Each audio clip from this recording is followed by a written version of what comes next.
I am writing this under an appreciable mental strain, since by tonight I shall be no more.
Penniless, and at the end of my supply of the drug which alone makes life endurable, I can bear the torture no longer, and shall cast myself from this garret window into the squalid street below.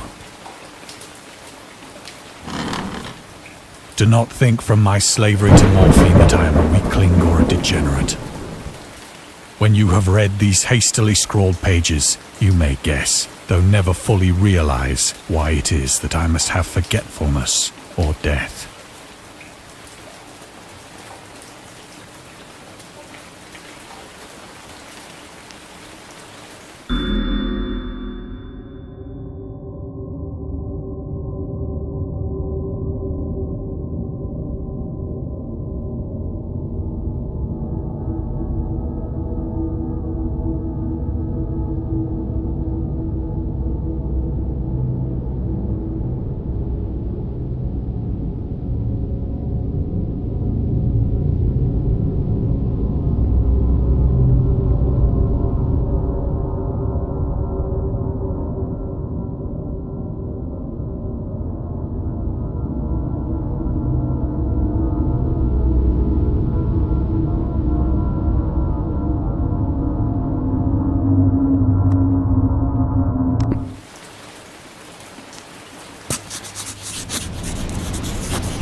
It was in one of the most open and least frequented parts of the broad Pacific that the packet of which I was supercargo fell a victim to the German sea raider.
The Great War was then at its very beginning, and the ocean forces of the Hun had not completely sunk to their later degradation, so that our vessel was made a legitimate prize, whilst we of her crew were treated with all the fairness and consideration due us as naval prisoners.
So liberal, indeed, was the discipline of our captors, that 5 days after we were taken, I managed to escape alone in a small boat with water and provisions for a good length of time.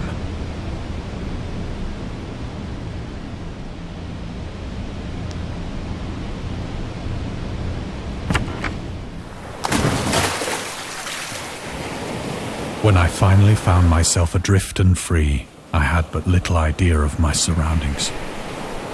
Never a competent navigator, I could only guess vaguely by the sun and stars that I was somewhat south of the equator. Of the longitude, I knew nothing, and no island or coastline was in sight.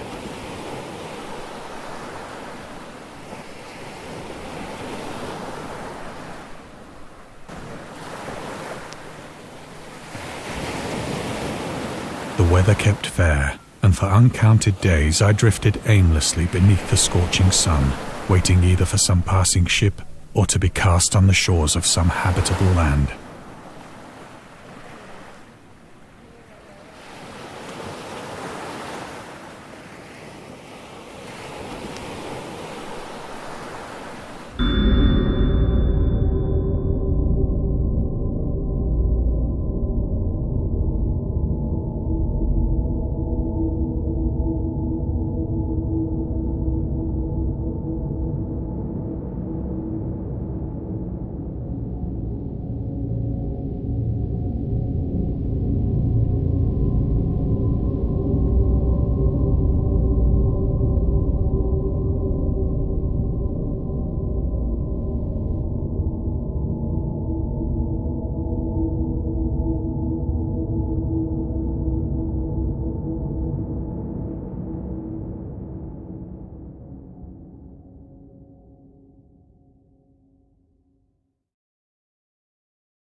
But neither ship nor land appeared, and I began to despair in my solitude upon the heaving vastness of unbroken blue.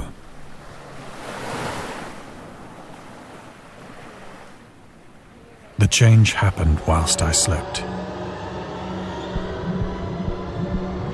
Its details I shall never know.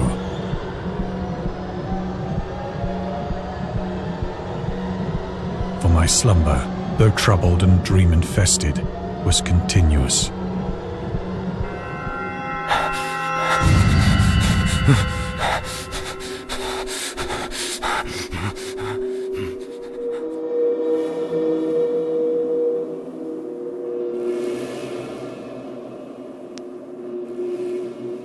When at last I awoke, it was to discover myself half sucked into a slimy expanse of hellish black mire, which extended about me in monotonous undulations as far as I could see, and in which my boat lay grounded some distance away. Though one might well imagine that my first sensation would be of wonder at so prodigious and unexpected a transformation of scenery, I was in reality more horrified than astonished. For there was in the air and in the rotting soil a sinister quality which chilled me to the very core. The region was putrid with the carcasses of decaying fish and of other less describable things which I saw protruding from the nasty mud of the unending plain. Perhaps I should not hope to convey in mere words the unutterable hideousness that can dwell in absolute silence and barren immensity.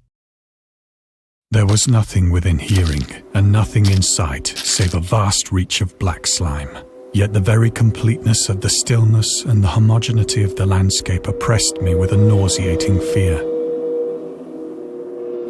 The sun was blazing down from a sky which seemed to me almost black in its cloudless cruelty, as though reflecting the inky marsh beneath my feet.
As I crawled into the stranded boat, I realized that only one theory could explain my position. Through some unprecedented volcanic upheaval, a portion of the ocean floor must have been thrown to the surface, exposing regions for which innumerable millions of years had lain hidden under unfathomable watery depths. So great was the extent of the new land which had risen beneath me that I could not detect the faintest noise of the surging ocean, straining my ears as I might. Nor were there any seafowl to prey upon the dead things.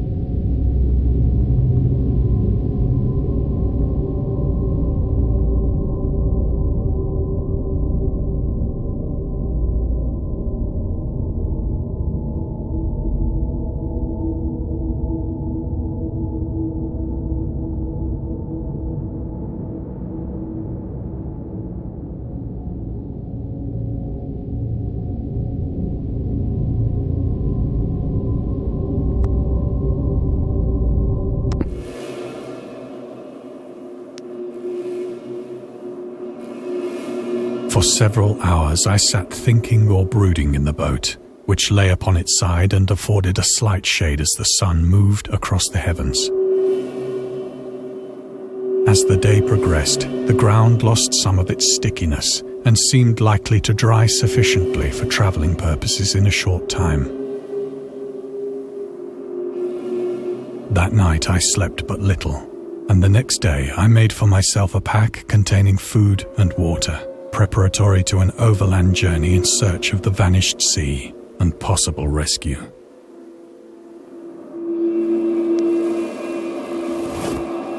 On the third morning, I found the soil dry enough to walk upon with ease. The odour of the fish was maddening, but I was too much concerned with graver things to mind so slight an evil, and set out boldly for an unknown goal.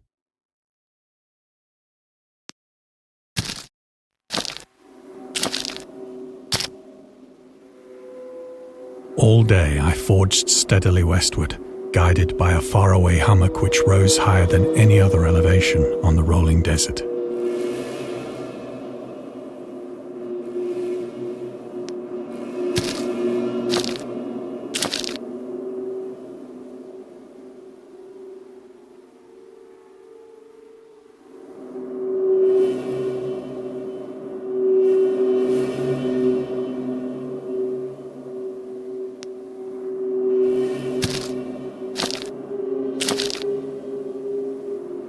That night I encamped, and on the following day still travelled toward the hummock, though that object seemed scarcely nearer than when I had first espied it.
By the fourth evening, I attained the base of the mound, which turned out to be much higher than it had appeared from a distance. An intervening valley setting it out in sharper relief from the general surface. Too weary to ascend, I slept in the shadow of the hill. I know not why my dreams were so wild that night, but ere the waning and fantastically gibbous moon had risen far above the eastern plain, I was awake in a cold perspiration, determined to sleep no more. Such visions as I had experienced were too much for me to endure again, and in the glow of the moon I saw how unwise I had been to travel by day. Without the glare of the parching sun, my journey would have cost me less energy. Indeed, I now felt quite able to perform the ascent which had deterred me at sunset. Picking up my pack, I started for the crest of the eminence.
have said that the unbroken monotony of the rolling plain was a source of vague horror to me.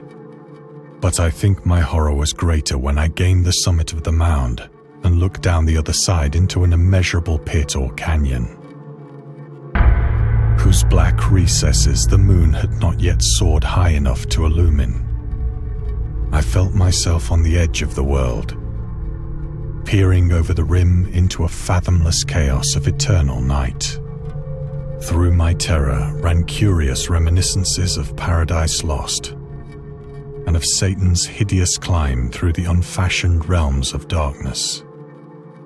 As the moon climbed higher in the sky, I began to see that the slopes of the valley were not quite so perpendicular as I had imagined.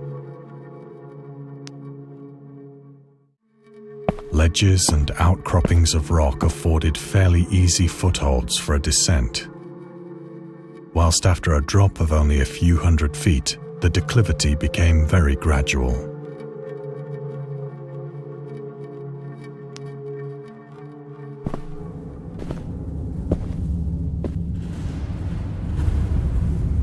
Urged on by an impulse which I cannot definitely analyze, I scrambled with difficulty down the rocks and stood on the gentler slope beneath, gazing into the Stygian deeps, where no light had yet penetrated. All at once, my attention was captured by a vast and singular object on the opposite slope, which rose steeply about 100 yards ahead of me. An object that gleamed whitely in the newly bestowed rays of the ascending moon.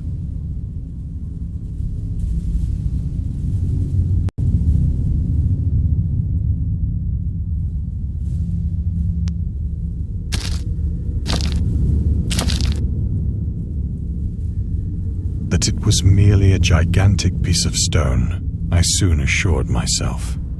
But I was conscious of a distinct impression that its contour and position were not altogether the work of nature. A closer scrutiny filled me with sensations I cannot express. For despite its enormous magnitude, and its position in an abyss which had yawned at the bottom of the sea since the world was young, I perceived beyond a doubt that the strange object was a well-shaped monolith, whose massive bulk had known the workmanship and perhaps the worship of living and thinking creatures. Dazed and frightened, yet not without a certain thrill of the scientist's or archaeologist's delight, I examined my surroundings more closely.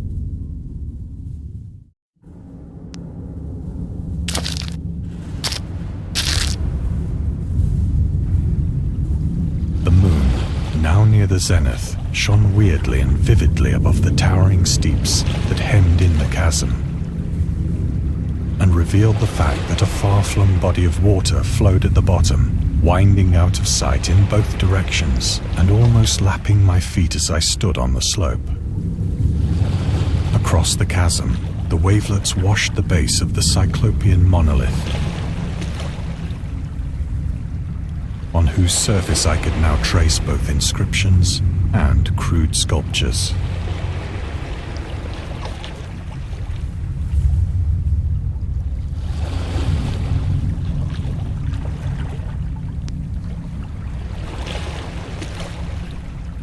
The writing was in a system of hieroglyphics unknown to me and unlike anything I'd ever seen in books,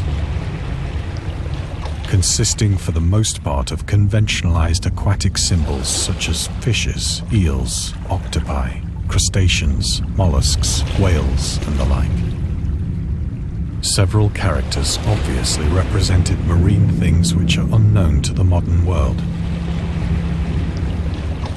but whose decomposing forms I had observed on the ocean-risen plain.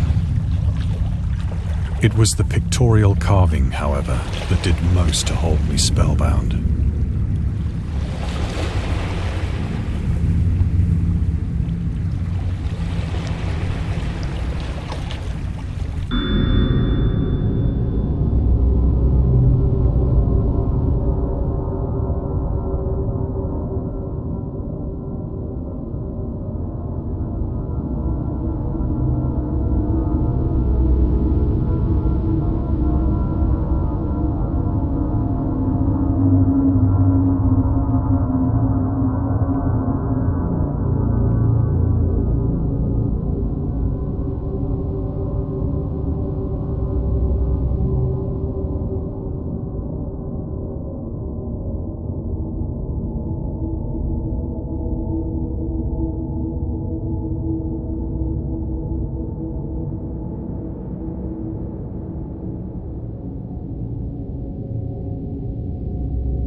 visible across the intervening water on account of their enormous size were an array of bas-reliefs whose subjects would have excited the envy of a doré.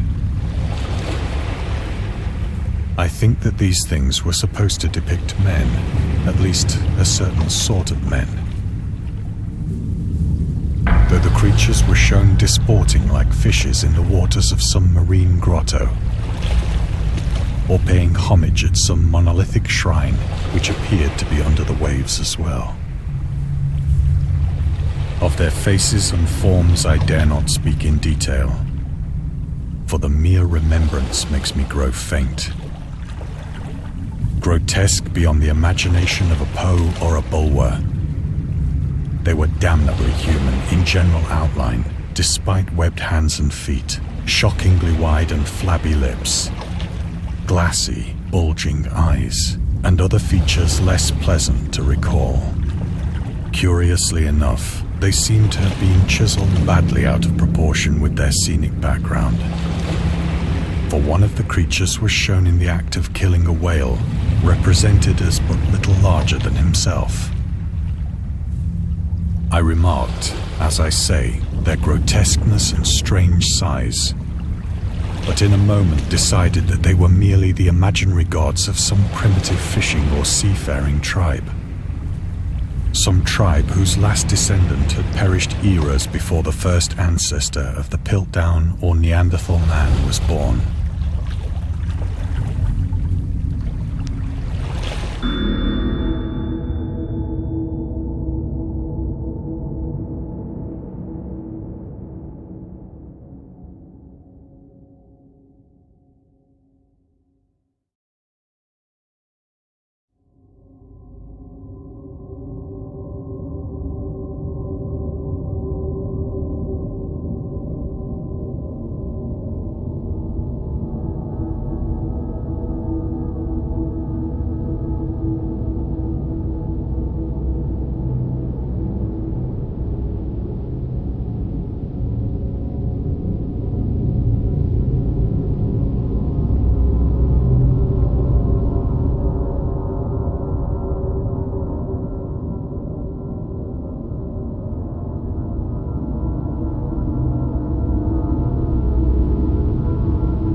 Awestruck at this unexpected glimpse into a past beyond the conception of the most daring anthropologist, I stood musing whilst the moon cast queer reflections on the silent channel before me.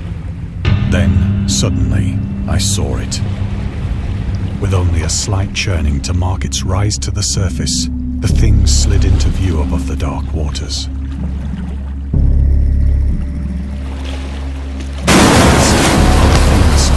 Loathsome, it darted like a stupendous monster of nightmares to the monolith, about which it flung its gigantic scaly arms, while it bowed its hideous head and gave vent to certain measured sounds.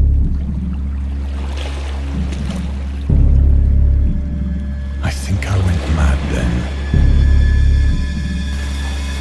Of my frantic ascent of the sloping cliff, and of my delirious journey back to the stranded boat, I remember little.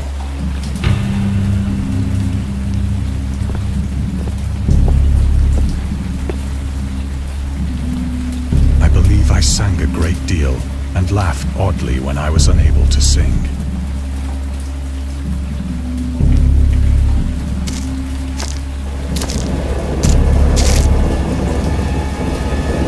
I have indistinct recollections of a great storm sometime after I reached the boat.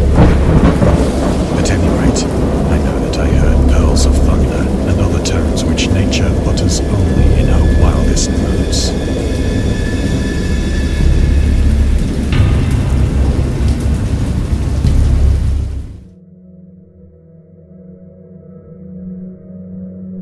I came out of the shadows. I was in a San Francisco hospital. Brought thither by the captain of the American ship which had picked up my boat in mid-ocean. In my delirium, I had said much, but found that my words had been given scant attention.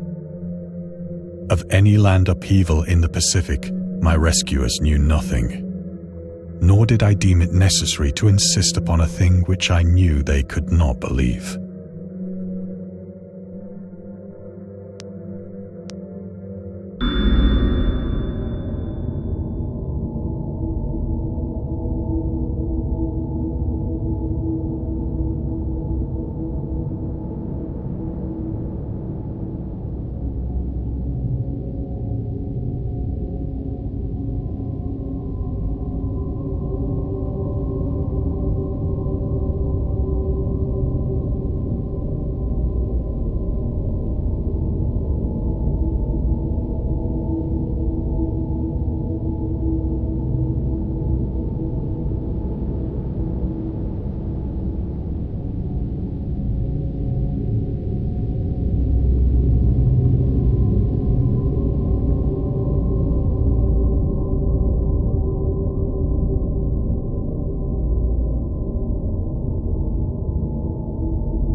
Once I sought out a celebrated ethnologist.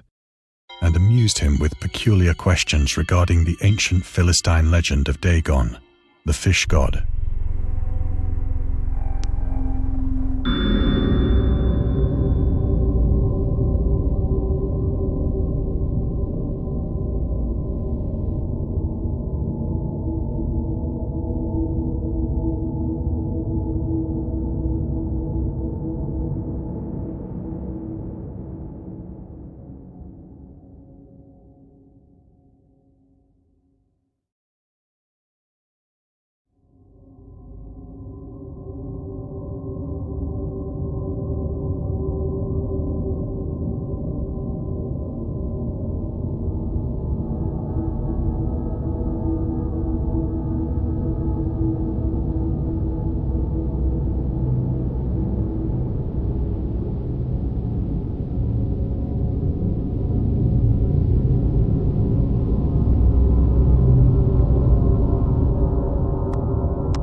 But soon perceiving that he was hopelessly conventional, I did not press my inquiries.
is at night, especially when the moon is gibbous and waning, that I see the thing. I tried morphine, but the drug has given only transient surcease and has drawn me into its clutches as a hopeless slave. So now I am to end it all, having written a full account for the information or the contemptuous amusement of my fellow men.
Often, I ask myself if it could not all have been a pure phantasm.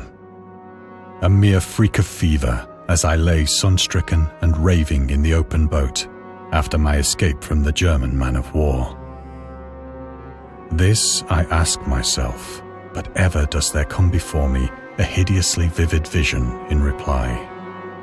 I cannot think of the deep sea without shuddering at the nameless things that may at this very moment be crawling and floundering on its slimy bed, worshipping their ancient stone idols and carving their own detestable likenesses on submarine obelisks of water-soaked granite. I dream of a day when they may rise above the billows to drag down into their reeking talons the remnants of puny, war-exhausted mankind. Of a day when the land shall sink and the dark ocean shall ascend amidst universal pandemonium.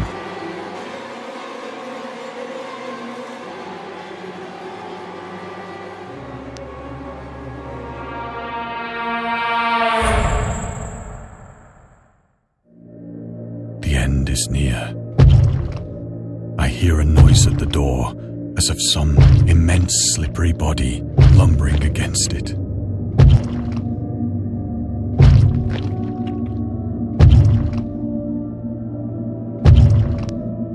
It shall not find me.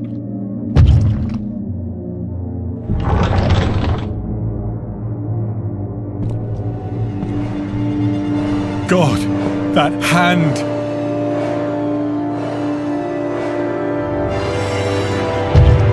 The window! The window!